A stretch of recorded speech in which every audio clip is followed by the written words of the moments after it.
Welcome back, survivors. I'm the Survivalvis, and we return to Carnivoresgenesis, where we are hitting another one of our special side-by-side comparison videos this week. Because we finally got all the points to be able to show off the Rift Laser Expo, which means we'll also be showing off the laser rifle later on this afternoon. So, what exactly do I want to hunt with this? Well, to be honest, I think we really need to test out the power of the Rift Laser Expo. And to do that, I'm going to take on a few Carnivores and T-Rex, because everything else seems to be close to a one-shot using this weapon, so these are like the toughest of the tough. If it can take these two down, I think we're going to really be in for quite an interesting video this week. And then we'll probably try doing the same thing next episode, later this afternoon, using the laser rifle. So everything's looking pretty good, and it's going to be a pretty straightforward showing of everything, so we'll just do the Woods Terran Chalks. Nice, simple map, flat, easy, great for testing purposes. And everything looks pretty good, so yeah, I guess we'll just hop right in and let's see what we can do first with the Expo, and then the laser rifle next episode. Okay, so we're all loaded in here now.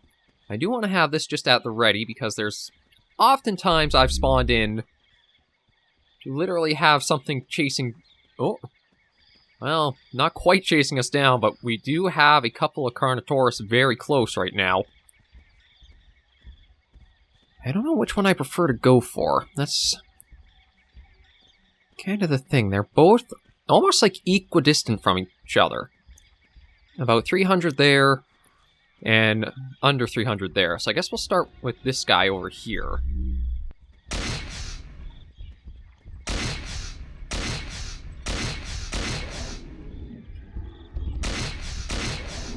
Okay, so it seems like it might actually only take 2 shots with this to put down a Carno, which is very powerful. It does remind me a lot of the Rex Wrecker, because I think that one, if all of the shots landed, maybe you could get a Carnivores down with just one, but I gotta say, the Expo is really, really powerful, and it's exactly what you want to have as like a final weapon, to feel powerful. It's your kind of end of your journey. You have access to everything. Ooh, speaking of something to really try it on.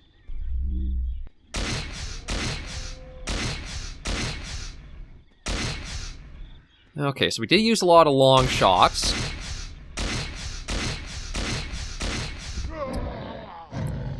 Okay, going to take a lot of shots for a Rex, so we gotta keep that in mind, but we'll just do a quick reset.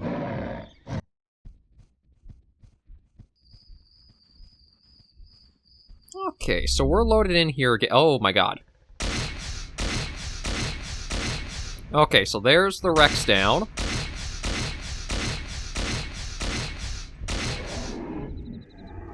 And here comes another one.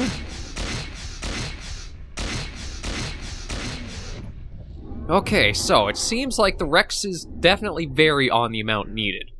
That one might have just been 3 or so. That one probably a bit more. And we'll just go take down this Carno, because I think we should be alright using it. And it does seem... you want them within a kind of close range. Like, this isn't a sniper rifle where you have very, very far you can use it for distance-wise. It seems like this is definitely more mid to short range. And another thing is to remember not to try lining up with, like, the trajectory of that little blue ball that you see shoot out, or what's, I guess, a representation of the projectile. Okay, it's just you stomping that I'm hearing. Wait, you see me hopping? Yeah, there he comes. Okay, yeah, so about 2 or 3 takes those down. So I'm going to head back to the menu. We're going to keep testing this out, though. We're not done yet. Okay, so we're back in the menu, and yeah, it definitely seems like the Carnos are something reliably 2 or 3 shots down. It's the T-Rex we'll focus more on, because it's hard to say just how much we need for taking one of those down.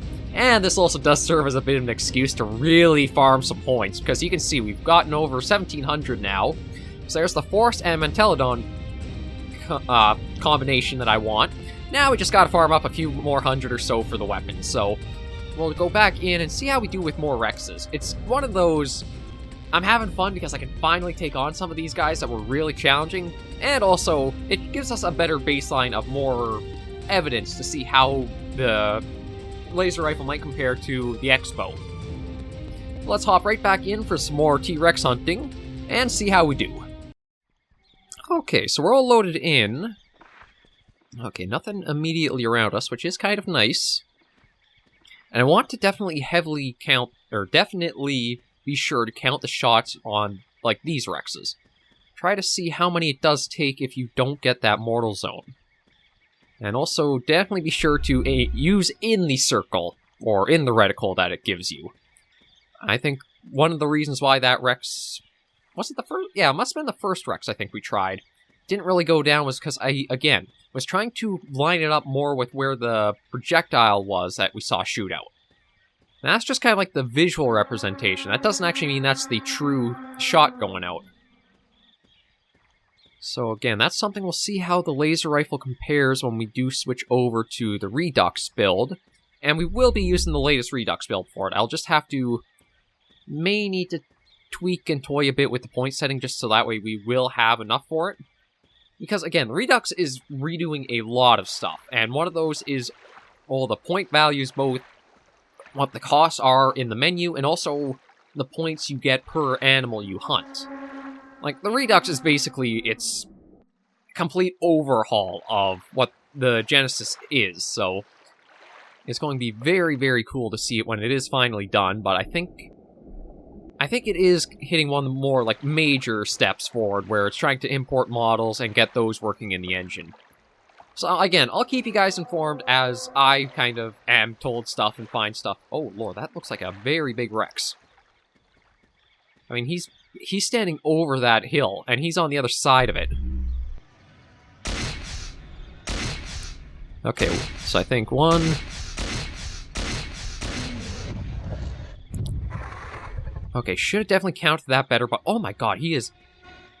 Okay, is it just me, or does this seem like a massive Rex? Like, I know they're big, but I don't know, for some reason this guy just seems much, much bigger than anything we've seen so far in a Rex size.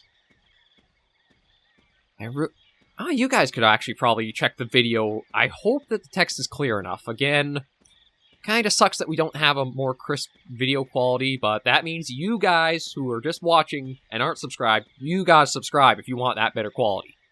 We can build that up, then we'll definitely be investing much more into the channel and trying to improve things there.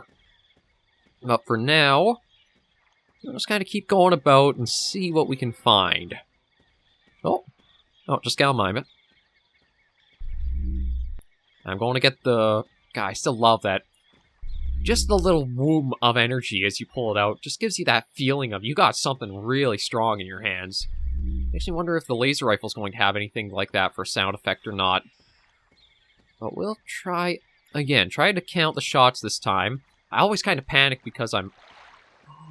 That's something I forgot to do. I forgot to adjust the sensitivity on the mouse. That's why I'm... Seems a bit more, panicky. Because I am. Okay, let me do that right now. There, things are moving a little slower now and a bit steadier, so that should hopefully make it a bit easier for when it comes to, like, aiming. Well, we'll just go along. I can't imagine it's going to be too hard to find another Rex. I mean, it always seems like when you're after a certain animal, they're a bit harder to find. Oh, I guess we'll spook you off. Good lord, using this on an ambient animal, I'm surprised there'd be an animal left behind. It wouldn't just be like a pile of mush. Yeah, we'll just try to get one more Rex, definitely count those shots. And at least one nice thing I will heavily admit with this reticle is you kind of understand how far the weapon spray could be, because it could be anywhere in that circle where the shot could kind of go to. Whereas with other ones, like a good example is probably with the Siberian Expedition's crossbow, it's hard to understand the full sway and deviation you might be up against with it. And, well, I am improving with that. Some of the recent videos are showing I'm getting better.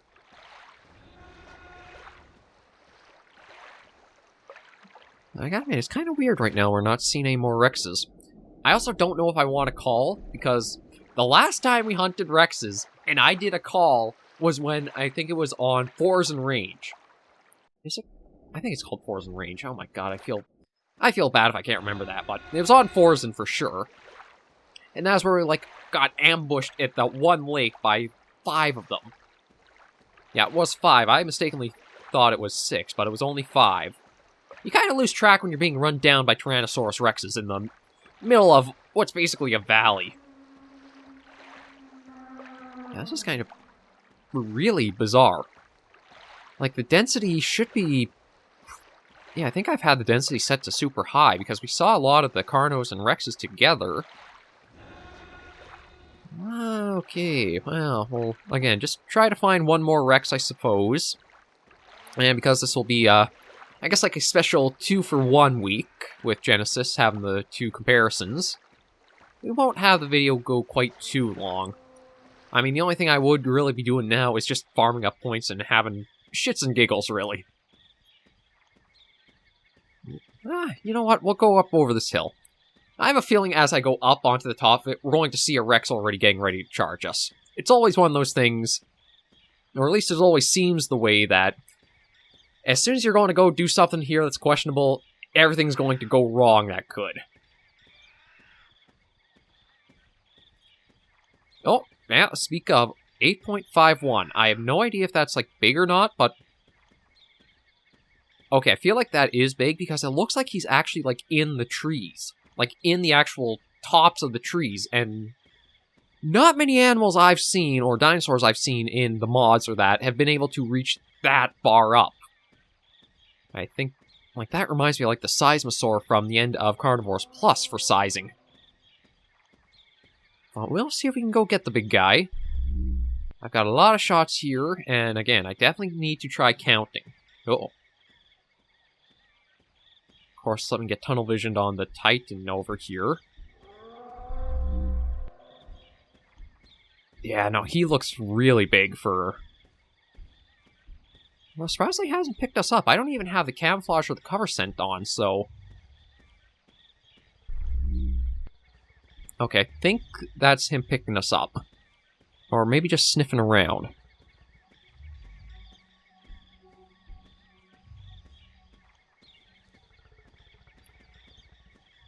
Yeah, I think that's him just sniffing around.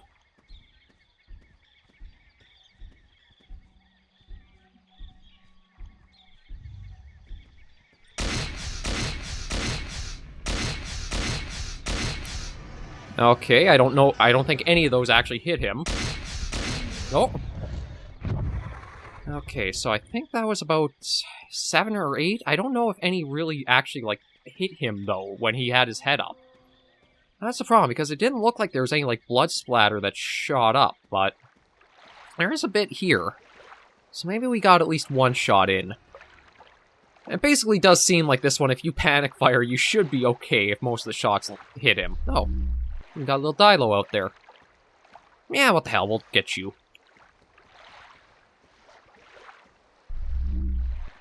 Like, we only got a few shots, but I think this is... Surprisingly enough, that seemed like it took 2 or... Well, maybe 3 or 4. I think 1 missed. But we'll head back with those. But yeah, so the Expo, very fun and powerful. It reminds me heavily of Mandible's railgun, but I actually like the Expo here a bit better. Because the railgun, it felt necessary for some animals, like the Protosulfuga, Manipulator, those very end ones that were super, super health tanks. You almost needed the railgun to take them out. Whereas here, this one feels like it just is capable of animals, and it's not like you super need it. Other weapons are still strong. This one is just heavily strong, reliable as a way to celebrate your... Oh, excuse me. Celebrate what you've accomplished and how far you've gotten with the mod or the game. It is, and as it says, it's ideal for most hunting situations. It truly is. So with that and a nice 1800 there, we're going to wrap things up here for this episode. We are, again, getting up there for points, so I think I don't want either of these two for the Mantelodon, if I'm honest. I'd prefer to use some of these other weapons, so what I'll probably do is see if maybe we can get up to... Actually, you know what? I might just stick with this, because I feel like the sniper rifle is a little bit too easy when it comes to certain animals, and the Mantelodon feels like more of like a mystical hunt, almost like a true animal hunt experience. How am I trying to say this? It feels unfair for what the Mantelodon is, because it is a herbivorous animal. Elusive evolutionary holdover. Legendary status. Dangerous if cornered. So that's the thing, is I'd prefer to hunt it with something more traditional arms feeling, like the X-bow, the rifle, the bow. Not really a sniper rifle or the laser X-bow. So we're getting closer. It's probably not next week. I'm guessing. Actually, we still have to do more. We do need to do a bit of a trophy tour, so that might be next week's episode. A trophy tour, try and get the Rexes, the Carnos, maybe die low as some for like that. But we'll leave this episode right here and be expecting the Carnivoresgenesis Redux episode coming up in just a few hours. Thank you all very much for joining me on this episode of the series. If you did like it, be sure to give it a like, and if you have any comments, tips, or tricks, be sure to leave everything right down below in the comments. I try to respond to anything or everything that comes up on the channel as soon as I can. Until I see you all in this next episode, survivors, please remember as always to take care and stay alive.